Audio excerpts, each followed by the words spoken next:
Hello আমার ছোটো ভাই বোনেরা, কেমন আছো তোমরা সবাই? আশা করি সবাই অনেক ভালো আছো। তোমাদের সকলকে তোমাদের ইউটিউব চ্যানেল বাংলা ম্যাথস 2.0-তে স্বাগত জানাই। তো ফ্রেন্ডস, আজকে ক্লাস 8-এর অঙ্ক করাবো। ক্লাস 8-এর চ্যাপ্টার নাম্বার 11 মানে শতকরা যে চ্যাপ্টারটা, সেই চ্যাপ্টারটা আজকে শুরু করতে চলেছি। তো চলো শুরু করা যাক। দেখো, শতকরা বলতে কী বোঝায়? শতকরা মানে আমরা পার্সেন্টও বলি, তাই তো?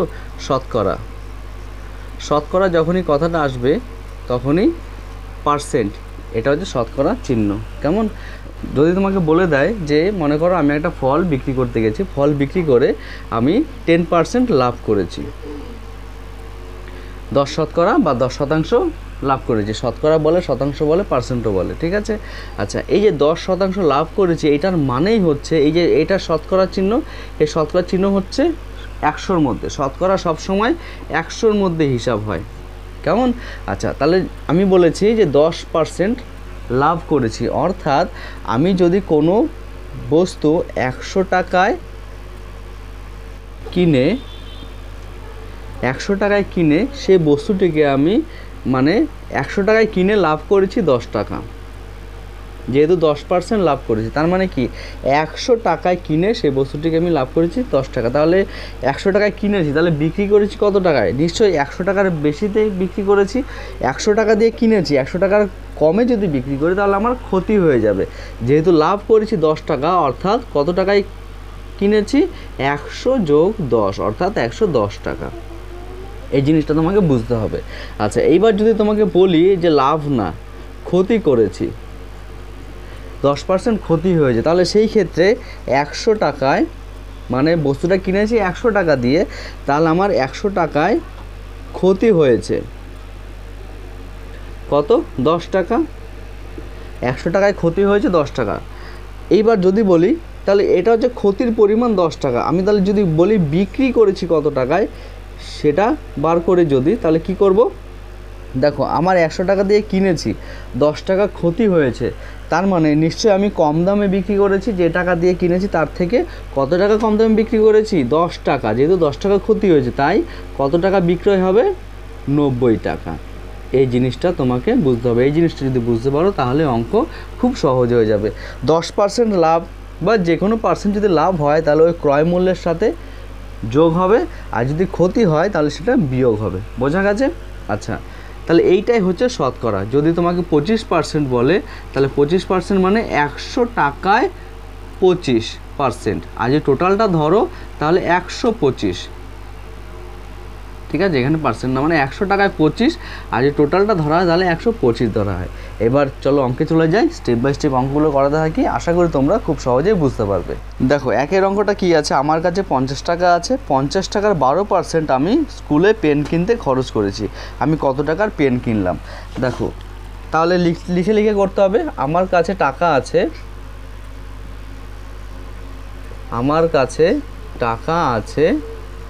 50 টাকা, তাই তো? পেন কিনলাম কত বলেছে? 50 টাকার 12%। তাহলে পেন কিনলাম 50 টাকার 12%। এই যে 12%, এটার মানে কি? পার্সেন্ট যেহেতু বলেছে, তাই 100 টাকায়। তাহলে এখানে সরাসরিও করতে পারো যে 50 টাকার 12% মানে কি? 50 এর 12, তাই তো? 50 টাকার এই 12%টা কার? 50 টাকার। তাহলে 50-এর 12 মানে কি? 50-এর সাথে 12%টা গুণ হবে, তাই তো? 50-এর 12%। এবার একটা জিনিস মনে রাখবে, যদি আমরা কোনো সংখ্যা থেকে পার্সেন্ট তুলি তাহলে 100 দিয়ে ভাগ হয়। কেন? এই 12-এর মধ্যে 100টা আছে, তাই তো? তাহলে পার্সেন্টটাকে তুলতে গেলে 100 দিয়ে ভাগ করতে হবে। আর যদি পার্সেন্টটাকে নিতে হয়, মনে করো এটাকে পার্সেন্ট নিচ্ছি 12কে, তাহলে সেই ক্ষেত্রে 100 দিয়ে গুণ করতে হয়, তাহলে সেটা পার্সেন্ট হয়ে যায়।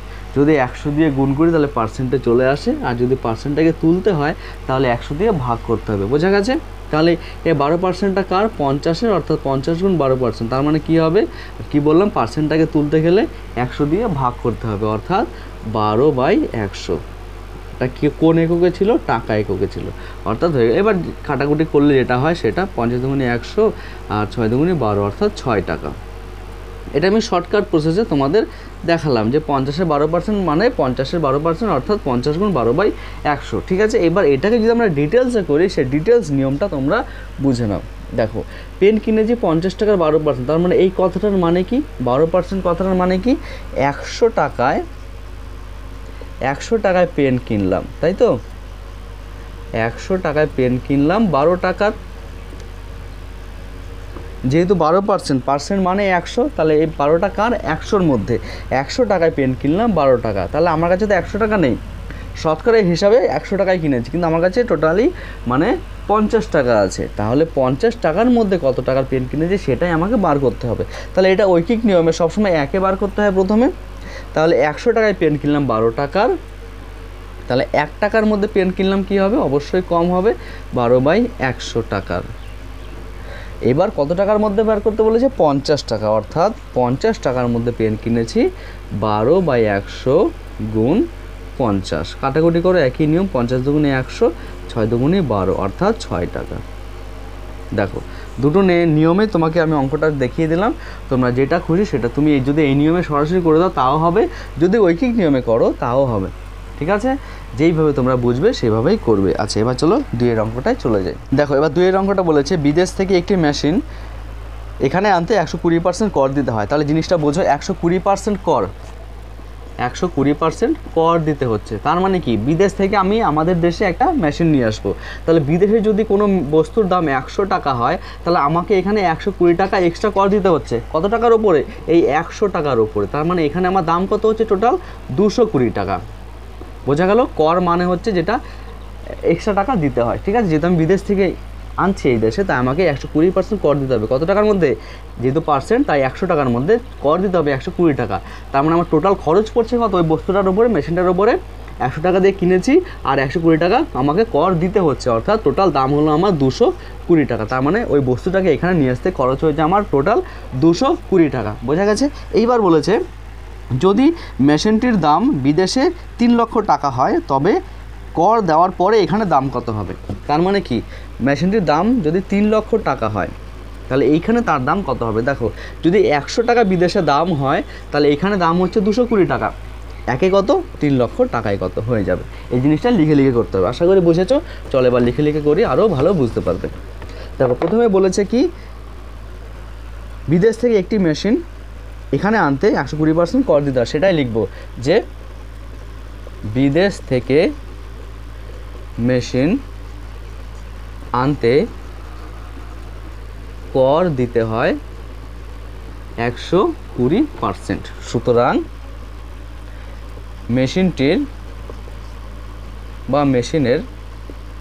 মেশিনের বিদেশে দাম 100 টাকা হলে কি বলেছে এখানের দাম কত, তাই তো বিদেশের দাম 100 টাকা হলে এখানের দাম হবে, আচ্ছা যেহেতু এটা অনেক বড় লাইন তোমরা ছোটো ছোটো করে লিখতে পারো, বা এখান থেকে মেশিনের দাম বিদেশে, আচ্ছা মেশিনের বিদেশে দাম এখানে প্রথম লাইনটা লিখলে তারপরের টুকু নিচের লাইন থেকে লিখতে পারবে, যেহেতু এটা অনেক বড় লাইন তাই এতটুকু ওপরের লাইনে লিখলে তারপরের টুকু নিচের লাইন থেকে লিখবে যে মেশিনের বিদেশে দাম 100 টাকা হলে এখানে দাম হবে কত, 100 যোগ 120 অর্থাৎ 220 টাকা। বোঝা গেল। তাহলে 100 টাকা হলে আমাদের এখানে দাম হচ্ছে 220 টাকা, কেন 120 টাকা এক্সট্রা টাকা দিতে হচ্ছে, তাহলে আমি একের প্রথমে বার করব, যদি বিদেশে 1 টাকা দাম হয় তাহলে এখানে আর কম হবে আগের তুলনায়, অর্থাৎ 220/100 টাকা। তাহলে এখানে বলেছে 3 লক্ষ টাকা, মানে বিদেশে যদি 3 লক্ষ টাকা দাম হয় তাহলে এইখানে সেই দাম কত, বুঝতে পেরেছ। তাহলে 3 লক্ষ টাকার সাপেক্ষে বার করব, তাহলে কী হবে 220/100 গুণ 3 লক্ষ। এবার কাটাকুটি করো, এই দুটো শূন্যর সাথে দুটো শূন্য কেটে গেল, এবার 3 দিয়ে পুরোটাকে গুণ করো, শূন্যগুলোকে পরে গণনা করব, ঠিক আছে। দেখো 3 দুগুণে 6, 3 দুগুণে 6, এইবার যে কটা টোটাল শূন্য আছে সে কটা শূন্য বসিয়ে দেবো, 1 2 3 4, 4টে শূন্য আছে, 1 2 3 4, একক দশক শতক হাজার অযুত লক্ষ, মানে 6,60,000 টাকা। অর্থাৎ যদি বিদেশে কোনো সেই মেশিনটির দাম 3 লক্ষ টাকা হয় তাহলে এখানে সেই মেশিনটির দাম হবে 6,60,000 টাকা। বুঝতে পেরেছ। চলো এবার 3-এর অঙ্কগুলো করতে থাকি। দেখো এবার 3-এর অঙ্কগুলো হিসাব করতে বলেছে, তাহলে এখানে আরও ডিটেলসে করার দরকার নেই, সরাসরি করে ফেলবে। দেখো যেটা শর্টকাটের নিয়মটা বলেছিলাম সেই নিয়মে 80 টাকার 15%, অর্থাৎ কি 15%টা কার 80 টাকার, তাই 80-র সাথে 15% গুণ হবে। আর পার্সেন্ট তুলতে গেলে আমি কী বলেছিলাম 100 দিয়ে ভাগ করতে হয়, অর্থাৎ 15/100, আর বাইরে চলে আসবে টাকা। বুঝতে পেরেছো? এবার কাটাকুটি করো, 0 0 কেটে গেল, 5 দিয়ে 3 5 15, 5 দুগুণে 10 আর 4 দুগুণে 8, অর্থাৎ 3 4 12, 12 টাকা হয়ে গেল। এইবার এইটাও একই নিয়মে করব, 215 টাকার 12%, অর্থাৎ 215 গুণ 12/100 টাকা। কাটাকুটি করো, 5 দিয়ে 4 5 20, 3 5 15, 5 20 100, 4 দিয়ে 3 4 12, 4 5 20, অর্থাৎ 3 3 9, 3 4 12, নিচে 5। কাটাকুটি করতে হবে বা ভাগ করতে হবে, যেহেতু মিলবে না। 5 দুগুণে 10, 9, 5 5 25, কত আসলো 4। মিশ্র ভগ্নাংশ রাখতে পারো, আমি এখানে দশমিকে নিলেও হয়ে যাবে, তাহলে 5 8 40, অর্থাৎ 25.8 টাকা হয়ে গেছে। এবার 3-এরটা করো, কি বলেছে 37.8 মিটারের 110%, অর্থাৎ 110/100 মিটার চলে আসবে বাইরে। কাটাকুটি করতে হবে, এই 0 সাথে 0 কেটে গেল। আর আচ্ছা, এখানে এই গুণটা অনেক রকমভাবে করা যায়, তুমি যদি দশমিক তুলে গুণ করো তার নিচে 10 চলে আসবে, আবার সে দশমিক নিয়ে আসতে হবে। আচ্ছা, সেই নিয়মে করছি, দশমিক তুলে ফেললাম, নিচে 10 চলে আসলো। এবার 378কে 11 দিয়ে গুণ করতে হবে, আর নিচে কত আসলো 100, এটা 10 এটা 10, 10 10 100। আচ্ছা, কাটাকুটি করলাম না কেন, যেহেতু এটা দশমিকে আসবে, তাই নিচে একের পরে 0 থাকলে দশমিক আনতে সুবিধা হয়, এটা আমরা জানি, তাই কাটাকুটি করবো না, আগে গুণটা করে নেবে 11-এর সাথে 378কে। 8 11 88, হাতে 8, 7 11 77, 77 আর 8 77, 84 85, তাই তো, হাতে 8, 3 11 33, 8 আর 3 11, মানে 41, অর্থাৎ যেহেতু দুটো শূন্য আছে তাই দুঘর আগে দশমিক হবে, 41.58 মিটার। আশা করি বোঝা গেছে। ঠিক আছে, এবার এটা দেখো, 480 গ্রামের 200%, অর্থাৎ পার্সেন্ট তুলে দিলাম, 100 দিয়ে ভাগ হলো, গ্রাম চলে আসবে বাইরে। দুটো শূন্যর সাথে দুটো শূন্য কেটে গেল, 2 দিয়ে গুণ করে দেবো, 2 0 0, 8 দুগুণে 16, হাতে 1, 4 দুগুণে 8 আর 1 9, 960 গ্রাম। বোঝা গেছে? চলো এবার পরের অঙ্কগুলো করতে থাকি। দেখো এবার 4-এর অঙ্কটা একটু ঘুরিয়ে দিয়েছে, বলেছে এত টাকা 5 টাকার শতকরা কত। ঠিক আছে, আচ্ছা এটা এক্স ধরেও করা যায়, এক্স না ধরেও করা যায়, দুটো নিয়মে আমি তোমাদের দেখিয়ে দিচ্ছি। দেখো মনে রাখবে, এখানে 2.25 টাকা, 5 টাকার শতকরা কত, তার মানে এই 2.25 টাকা কার সাপেক্ষে বার করতে বলেছে, 5 টাকার সাপেক্ষে বার করতে বলেছে, যে 5 টাকার কত শতকরা, তাই তো। তাই যাকে বার করতে বলবে তাকে নিয়ে নেবে ওপরে, যেহেতু 2.25 টাকাকে বার করতে বলেছে, তাই 2.25 টাকা ওপরে চলে গেল। কার সাপেক্ষে বার করতে বলেছে, 5 টাকার সাপেক্ষে, তাই 5 চলে আসবে নিচে। ঠিক আছে, যেমন এই যে যদি আমরা একটা ভগ্নাংশ লিখি 2/5, তার মানে এটার মানে কি, একটা ঘর আছে, তাকে যদি আমরা 5 ভাগ করি, 1 2 3 4 5, 5 ভাগের 2 ভাগ হচ্ছে এইটা, তাই তো। তার মানে এটাকে আমরা কি বলি, 5-এর 2, তার মানে 5 ভাগের 2 ভাগ। ঠিক সেটাই দেখো, 5 টাকার 2.25 টাকা, তাই যেটা বলেছে যার সাপেক্ষে সেটা চলে আসে নিচে, আর যাকে বার করতে বলছে সেটা চলে যায় ওপরে। বুঝতে পেরেছো? এবার যেহেতু শতকরাতে নিতে বলেছে, আমি এর আগে কি বলেছিলাম, শতকরাতে যদি নিতে হয় তাহলে 100 দিয়ে গুণ করতে হবে, আর যদি শতকরা তুলতে হয় তাহলে 100 দিয়ে ভাগ করতে হবে। বোঝা গেছে? হয়ে গেছে অঙ্ক। 2.25 টাকা, 5 টাকার শতকরা কত, তাই 2.25 টাকা উপরে চলে গেল, 5 টাকার নিচে চলে আসলো, 100 দিয়ে গুণ করলাম, শতকরা হয়ে গেল। এবার কাটাকুটি করতে পারো, দশমিক তুলে দাও, দশমিক তুললে ওপরে আছে তাই 100 দিয়ে, দশমিকের পর 2 ঘর আছে তাই দুটো শূন্য দিয়ে ভাগ হয়, এটা আমরা জানি। এই 100 আর এই 100 কেটে গেল, 5 দিয়ে কাটো, 5 4 5 20, 22 আছে, 4 5 20, 5 5 25, অর্থাৎ 45। দেখো যেহেতু কত শতকরা, তাই শতকরা বেশ বেরিয়েছে, তাই 45%। বোঝা গেছে? এই জিনিসটাকে যদি আমরা এক্স ধরে করি তাহলে সেই ক্ষেত্রে কি করব সেটাও দেখে নাও, অনেক সময় স্কুলে এক্স ধরে করায়। কেমন বলেছে, 2.25 টাকা, 5 টাকার শতকরা কত, তার মানে কি লিখবো, ধরি 2.25 টাকা, 5 টাকার শতকরা এক্স। বুঝতে পেরেছো? যেহেতু এখানে শতকরাটা লিখেছি তাই এখানে x শতাংশ দিলাম না, যদি বলতাম যে 5 টাকার x শতাংশ তাহলে শুধু লিখতাম 5 টাকার x%। বুঝতে পেরেছো? আচ্ছা, তার মানে দেখো এই 2.25 টাকা, 5 টাকার শতকরা x, তার মানে আমি প্রথমে এইটুখানি বার করবো যে 5 টাকার x শতাংশ কত হয়, সুতরাং 5 টাকার x%, তাই তো। এই জিনিসটাই তো হলো, তাই না, 5 টাকার x%, সেটাই বার করো। 5 টাকার x% মানে কি, 5 গুণ 5 গুণ x/100, আর এটা টাকা চলে আসবে, অর্থাৎ কত হয় দেখো, কাটাকুটি করো, 5 কুড়ি 100, তার মানে x/20 টাকা। বোঝা গেছে? আমি জাস্ট এইটুখানি বার করলাম যে 5 টাকার 1% কত হয়, x/20 টাকা, তাই তো? দেখো বলে যে 5 টাকার কত শতাংশ, 2.5 টাকা, মানে 2.25 টাকা। আমরা সেটা কত ধরেছি, 1% 2.25 টাকা। আর x ধরে আমরা কত পেয়েছি, 5 টাকার শতকরা 1% কত পেয়েছি, x/20 টাকা বার করেছি। 5 টাকার 1% মানে 5 গুণ x/100, কাটাকুটি করলাম, x/20 টাকা। আর দেখো এই x/20 টাকা আমি x ধরে বার করেছি, আর বইতে কত বলে দিয়েছে, এই শতাংশটাই 2.25 টাকা। অর্থাৎ শর্ত অনুসারে কী লিখতে পারি, বা প্রশ্ন মতে কী লিখতে পারি, এই x/20টাই 2.25-এর সমান, তাই তো? আচ্ছা, এবার এখান থেকে আমরা সমাধান করতে পারি। x মানে 2.25 গুণ 20, এবার কাটাকুটি করো, দশমিক তুলছি, 100 দিয়ে ভাগ হবে, 5 কুড়ি 100, 5 দিয়ে কাটলে 45, তার মানে কত পেলাম দেখো, x সমান 45, হয়ে গেছে তোমার উত্তর। 2.25 টাকা, 5 টাকা শতকরা 45, বা 5 টাকা 45%। বুঝতে পেরেছ? দুটো নিয়মে আমি করিয়ে দিলাম, আর এইটা সরাসরি করে ফেলো এই নিয়মে, ঠিক আছে? আচ্ছা দেখো, 85 গ্রাম 17 কিলোগ্রামের শতকরা কত? তাহলে 85 গ্রামকে বার করতে বলেছে, তাই 85 চলে গেল ওপরে, আর 17 চলে আসলো নিচে। কেন? 17 কিলোগ্রামের কত, যার সাপেক্ষে বলেছে সেটা নিচে আসবে, যাকে বার করতে বলেছে সেটা উপরে আসবে। শতকরা বার করতে বলেছে, গুণ শতকরা, 100 দিয়ে গুণ করলাম। বোঝা গেছে? কিন্তু অঙ্কটা এখনও হয়নি। কেন হয়নি? দেখ, এখানে বলেছে 85 গ্রাম, আর এখানে বলেছে কিলোগ্রাম, ভগ্নাংশ, এটা একটা ভগ্নাংশ, তার মানে কি অনুপাত, তাই একক সবসময় একই এককে নিয়ে আসতে হয়। এটা যদি গ্রাম হয়, এটাকেও আমার গ্রামে নিয়ে আসতে হবে। তাই 17টাকে কিলোগ্রাম, কিলোগ্রামকে গ্রামে নিতে গেলে 1000 দিয়ে গুণ করতে হয়। বোঝা গেছে? দেখো, ওপরেও গ্রাম হলো, নিচেও গ্রাম হলো, তাহলে ওপরেও গ্রাম, নিচেও গ্রাম, গ্রাম গ্রাম কেটে যায় না, তাই অনুপাতের মধ্যে এর জন্য কোনো অংশ হয় না, ঠিক আছে? তাই একই একক নিয়ে আসতে হবে। ওর জন্য ওপরও গ্রাম, তাই নিচে কিলোগ্রামটাকেও আমরা গ্রামে নিয়ে নিলাম। বুঝতে পেরেছো?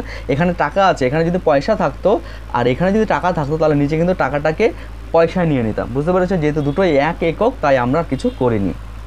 এবার এটাকে কাটাকুটি করো, দুটো শূন্যর সাথে দুটো শূন্য কেটে গেল, 5 দিয়ে কাটো, 5 একে 5, 5 7 35, 5 7 85, 5 দুগুণে 10, 17 17 কেটে গেল, অর্থাৎ 1/2, আর 1/2 মানে 0.5, 2 দিয়ে 1কে ভাগ করবে, দশমিকে 0, 5 দুগুণে 10, তোমাদের সব করিয়ে দিচ্ছে দেখো, তা অর্থাৎ 0.5। উত্তর কী লিখবো? 85 গ্রাম 17 কিলোগ্রামের 0.5%। বোঝা গেছে? আচ্ছা, চলো এবার পরের অঙ্কটা করি। দেখো, এবার 4-এর 3-এর অঙ্কটা কী বলেছে, 2 কিগ্রা 250 কিলোগ্রাম, মানে এইটা একটা সংখ্যা, 2 কিগ্রা 250 কিলোগ্রাম 0.72 কুইন্টালের শতকরা কত? দেখো, এখানে 3টে একক আছে, একটা কিগ্রা, একটা গ্রাম, একটা কুইন্টাল। তাই এই 3টে একককে আমরা যে কোনো একটা এককে নেব। কী করব? এই কিগ্রাটাকে গ্রামে নেব, তার মানে এই যে একটা সংখ্যা 2 কিলোগ্রাম 250 গ্রামকে গ্রামে নেব, কুইন্টালটাকেও গ্রামে নেব। সেগুলো আগে করে তারপরে অঙ্ক করব, ঠিক আছে? আচ্ছা, প্রথমে কি করব, 2 কিগ্রা 250 গ্রামকে আমরা গ্রামে নেব। আচ্ছা, কিলোগ্রাম থেকে গ্রামে নিতে গেলে 1000 দিয়ে গুণ করতে হয়। কেন? কিলো হেক্টর ডেকাগ্রাম, কিলোগ্রাম থেকে গ্রামে নিতে গেলে 1000 দিয়ে গুণ করতে হয়, তাই গুণ হয়ে গেল। দেখো, এই 2 কিগ্রাটা গ্রাম হয়ে গেল, তার সাথে আরও 250 গ্রাম আছে, অর্থাৎ 250 গ্রাম কি গ্রামের সাথে যোগ হয়ে যাবে। বোঝা গেছে? আচ্ছা, তাহলে কী হবে, 2000 আর এটা 250, তার মানে 2250 গ্রাম। তার মানে এইটুখানি আমি গ্রামে নিয়ে নিলাম। এবার এইটাকে গ্রামে নেব। সবসময় মনে রাখবে, 1 কুইন্টাল 100 কিগ্রায় হয়, মানে 100 কিলোগ্রামে হয়, ঠিক আছে? আচ্ছা, তাহলে এখানে 0.72 কুইন্টাল আছে, তাহলে একে আমরা যদি 100 দিয়ে গুণ করি, তাহলে কিসে চলে আসবে? কিগ্রাতে চলে আসবে। বোঝা গেছে? কিন্তু আমরা তো গ্রামে নেব, তাহলে কিগ্রাটাকে আবার গ্রামে নিতে হবে। আচ্ছা, 100 দিয়ে গুণ করছি, তার মানে এখানে দশমিক আছে, দশমিক 0 দিয়ে যদি গুণ করি একের পরে, দশমিক পরে চলে যায়। বুঝতে পেরেছ? তাই দুটো শূন্য, তাই 2 ঘর পরে চলে যাবে, তার মানে 72 চলে আসবে। বোঝা গেল? আবারও বলছি, যদি দশমিকের কোনো গুণ 1-এর পরে 0 দিয়ে করি, তাহলে যে কটা 1-এর পরে 0 থাকে সেই কটা ঘর দশমিক পরে চলে যায়, আর যদি ভাগ করি দশমিক আগে চলে যায়। তাই দুটো 0 দিয়ে গুণ করছি, তাই 2 ঘর পরে চলে আসলো। দশমিক এখানে ছিল 1 2, 2-এর পরে চলে আসলো, এখানে চলে আসলো। বোঝা গেছে? যেহেতু কিগ্রা, এবং আমি এটাকে গ্রামে নেব, তাই কিগ্রা থেকে গ্রামে নিতে গেলে আবার 1000 দিয়ে গুণ করতে হবে। অর্থাৎ কত আসলো দেখো, 72-এর সাথে 1000 গুণ করব, তার মানে 72। এটা দশমিক শেষে থাকাও যায়, না থাকাও তাই, অর্থাৎ 72,000 গ্রাম। ঠিক আছে, এইবার আমরা অঙ্কটা করব। বলেছে কি এত গ্রাম, এত গ্রামের কত, তাই তো? অর্থাৎ সুতরাং 2250 বাই 7000 মানে 72,000 গুণ, যেহেতু শতকরা নিচে তাই 100 দিয়ে গুণ হয়ে যাবে। এবার কাটাকুটি করো, দুটো শূন্যের সাথে দুটো শূন্য কেটে গেল, একটা শূন্যের সাথে একটা শূন্য কেটে গেল। এবার কত দিয়ে যাবে? 4 7 8 9, 3 দিয়ে, হ্যাঁ 3 দিয়ে কাটো, ছোটো ছোটো করে কাটো, 3 দিয়ে কাটো। 3 দুগুণে 6, 3 4 12 মানে 24, আর এটাকে 3 7 21, 3 5 15, 75 আসলো। আবার 3 দিয়ে যাচ্ছে, 3 8 24, 3 দিয়ে 3 15 না, 3 দুগুণে 6, 3 25 75, আর যাচ্ছে না, অর্থাৎ ওপরে 25 নিচে 8। এটাকে দশমিকে নিতে হবে, 3 8 24, 1 দশমিকে 0, 8 1 8 বিয়োগ 2 দশমিকে 0, তারপরে কত আসবে? 20, 8 দুগুণি 16, বিয়োগ করলে মানে 20 এখানে নিচে 16 আসলো, বিয়োগ করলে 4 হচ্ছে, তাই তো? 20 থেকে 16 বিয়োগ করলে 4 আসছে। দশমিকে 0 নিলাম, কত দিয়ে যে দেবো এবার? 5 দিয়ে, 5 8 40 মিলে গেল। অর্থাৎ উত্তর কত আসলো? 3.125। আশা করি বোঝা গেছে।